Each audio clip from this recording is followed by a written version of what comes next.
ABR-101255 here, and today I want to talk a little bit about the new product from Apple, the iPad. Been a lot of hype, a lot of predictions, a lot of everything else surrounding this device. It's generated a lot of buzz, and now that it's out, I want to give my impressions of what I've seen on this and what it's meant to be, and what it might mean for the tech industry upcoming. Now, I've already seen some of there's frankly, some bash videos out there, and one of the criticisms is, well, the thing's just an oversized iPod Touch. Well, actually, I'm not too terribly surprised uh, by the similarities, because I made a video about a year ago when I talked about Apple getting into the netbook market, and that basically my thought was all they had to do was take the OS 10 mobile operating system and put it on a device, put it on a netbook sized device, and put the Apple logo on it, and price it decently, and I thought it would, sell. Uh, well, honestly, I think this iPad is Apple's answer to netbooks. Now, I'm not saying it's an Apple netbook. It's not. It's a different form factor and everything else, but it, especially the entry level one, the price point of $499.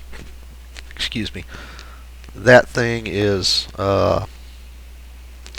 it's only about $150 north of the price point you see in most netbooks, and in the introduction to it, Steve Jobs even said that what they were looking for was to make a device that filled the niche between the iPhone and a MacBook. So basically, if you're looking at a device that fills that gap between a smartphone and a notebook computer, well, that's what netbooks do. That's sort of the niche they fall in.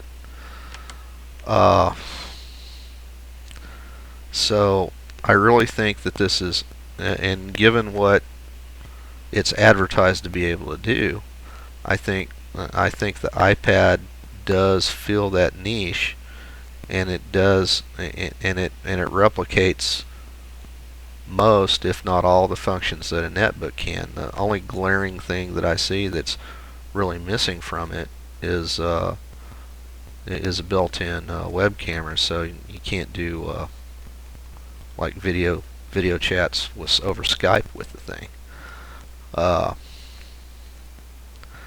But it is also something else. I think that this product is Apple's shot across the bow to Google, and the Chrome OS, and the Chrome powered netbooks that Google is working on developing.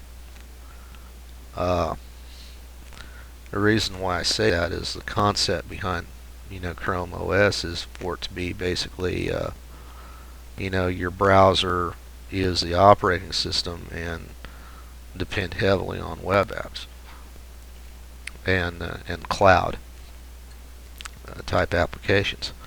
Well, if you think about it, not so much application wise, because iPhone doesn't support Flash, or